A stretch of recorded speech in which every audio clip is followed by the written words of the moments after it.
Carly, a hearing set for today to determine if student disciplinary records tied to anti-Israel Columbia protester Mahmoud Khalil will be handed over as he fights being deported out of the country. Constitutional law attorney Ken Belkin joins me now. Ken, let's start with these student disciplinary records. Doesn't the government have a right to all pertinent information when determining whether a foreign-born individual can remain in our country?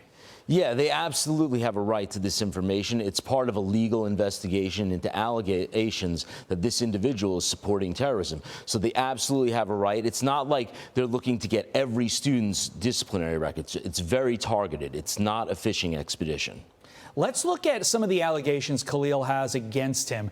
And I'd like to focus on the first one because this came out yesterday, and I find this fascinating. Failure to disclose ties to a UN agency, UNRWA, tied to Palestinian relief on his green card application.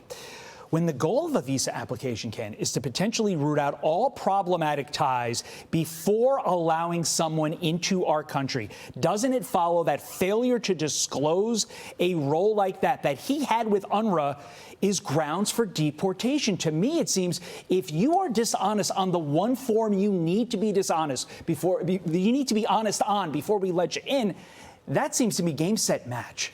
Yeah, I mean, look, it becomes a paperwork violation at that point. We don't even have to reach the larger question of, is there evidence that he had financial ties to terrorist organizations? So we don't have to reveal any secrets related to obtaining that intelligence. But the fact of the matter is he made omissions that were not true on paperwork to obtain this visa. There's also a Cornell student. It's tough to keep all these cases separate here. The Cornell student specifically, he's actively evading authorities. To me, that seems like grounds in and of itself for deportation, because shouldn't our government be able to know where a foreign national is in our country at all times? Of course, the last 4 years of the Biden administration notwithstanding. Yeah, absolutely. Look, it's becoming clear. There's this pattern emerging, right, that our foreign adversaries are increasingly using our student visa program and our colleges to sort of backdoor their way into the United States and subvert our country's national interests. And I think this administration is right to take a look at this issue and take it to task and address it.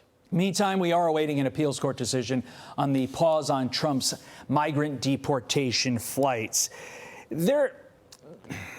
The state secret argument, to me, it's a winner, right? Because in light of the DOJ's main argument that these Tren de Aragua individuals, gang members, can be deported under the Alien Enemies Act, it seems like if you're going with a national security issue as your overall approach, state secrets kind of goes along, hand in glove with that. Absolutely. We're talking about, let's be clear, transnational gangs from El Salvador, MS-13, and from Venezuela, Tren de Aragua. And these gangs are committing horrible, atrocious crimes on American soils, dismemberments, setting people on fire. And the reality is this is a national security threat. In the past, courts have extended what's called national security deference to presidential administrations. What you're seeing is the exact opposite of that deference being extended. That deference is being attacked. And the question really is, do you want judges to have the ability to override a president on decisions of grave national security importance? Especially when it's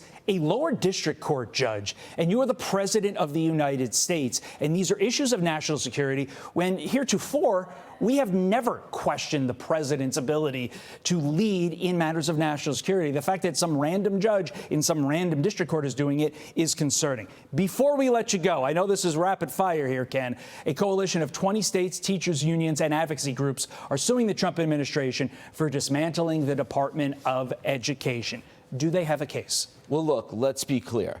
The DOE, in order to dismantle it, the president is going to need Congress to go along with this. They're either going to have to act in concert with him to dismantle it, or they're going to have to act to grant him the authority to reorganize. Congress has the power to shutter or establish executive agencies. How many more cases can we get in next time, Ken, when you're here? I feel like we got in all of law while you were here today. We got in 3. I think we can go for a dozen. Let's do it. Ken Belkin, thanks for getting up with us. We appreciate it. Thanks for having me. This morning, an appeals court appears divided over the deportations of migrant gang suspects. One Obama-appointed judge seems to be siding with the migrants. Nazis got better treatment under the Alien Enemy Act than has happened here. Well, constitutional law attorney Katie Cherkasky joins us now. You know, Katie, so you had that Obama judge clear where she stands. She will be ruling against the U.S. government on this, I would predict. You had the Trump judge who indicated, maybe there'd be a narrow procedural ground where he'd side with the administration. So that leaves the George H.W. Bush appointee. So without asking you to read the tea leaves for us. Well, I think that President Trump has full authority to use the Alien Enemies Act to deport members of Tren de Aragua, and that's what this has been used for. The issues have actually been pared down quite a bit to the question of whether these individuals deserve some sort of determination that they're actually members of that particular group. And I do think that that is consistent with the Supreme Court's prior interpretations of that act, that there has to be at least some determination of the membership. But ultimately, at the end of the day, we're kind of litigating war decisions here. And that is something that is in the exclusive authority of the president. So I would hope that the appeals court would side with the administration. But ultimately, I think the Supreme Court will. The foreign affairs power, of course, very broad. So that was at the appeals level. But taking it back down one level to the district court where Judge Boasberg is. We know, temporary restraining orders, they should be rare. Unfortunately, they are not with the Trump administration, it seems. But with Boasberg, how odd is it for a judge to say, look, the Supreme Court may decide against me on this. There's actually precedent that could go the other way. And yet you issued a restraining order, which you're only supposed to do if the other party is likely to succeed on the merits. So how unusual is that?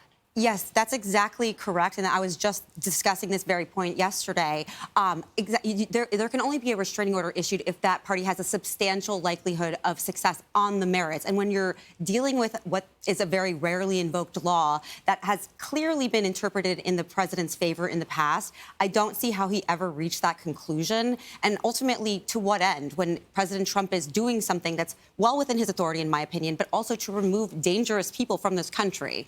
Yeah, one other question there, the Alien Enemies Act, which that's what they are saying, we're invoking this Alien Enemies Act. It's a wartime statute, but we consider this to be an invasion happening. Do you think they succeed on that point? Tren de Aragua, there's a colorable argument. They want to establish territory, so it's an invasion in some sense. Does that succeed at ultimately SCOTUS? Well, that is the big question here in terms of the technical aspects of the statute, whether this is an invasion or incursion by a foreign government or nation. And that is something that has to be kind of argued here. Now, there is some points that have been made by the administration that members of Tren de Aragua are infiltrated into the Venezuelan regime and that it is backed in some part by the leadership there. So I think that that has been not particularly used in the past in that way. But certainly President Trump has the right to respond to even irregular war efforts on our own territory here. We don't often see war on our land, but he is the commander-in-chief and the president and responsible for that. Katie, one other topic we want to get to. This is Mahmoud Khalil. He's that Columbia University student, and he is arguing that he should be here. You have the United States government saying, no, we can take your green card at any moment. And as it turns out, there's an accusation that he hid his ties to some organizations, including UNRWA, that UN organization we've pulled funding from for allegedly aiding and abetting Hamas. So Mahmoud Khalil, he's leaning hard on the First Amendment, but he is not a U.S. citizen. You don't get the full panoply of First Amendment rights. You get a modicum, but not the full panoply as someone who's here on a green card. I think that the First Amendment arguments are a bit of a distraction here because, like you said, if you have a green card, there are other grounds that we can revoke your permission to be here if your presence is adverse to our foreign policy interests. And I don't think that the First Amendment argument he makes is very compelling. Fighting words, inciting riots, those are not even protected speech for U.S. citizens, let alone people who are here as a guest. So I think that that's a bit of a distraction. And even if he does have some First Amendment speech here, he can still be removed based on those other grounds. Yeah, great point. The administration not likely to succeed potentially on both of these issues. Thank you so much, Katie Cherkasky. Thank you. I'm Steve Doocy. I'm Brian Kilmeade. And I'm Ainsley Earhart. And click here to subscribe to the Fox News YouTube page to catch our hottest interviews and most compelling analysis.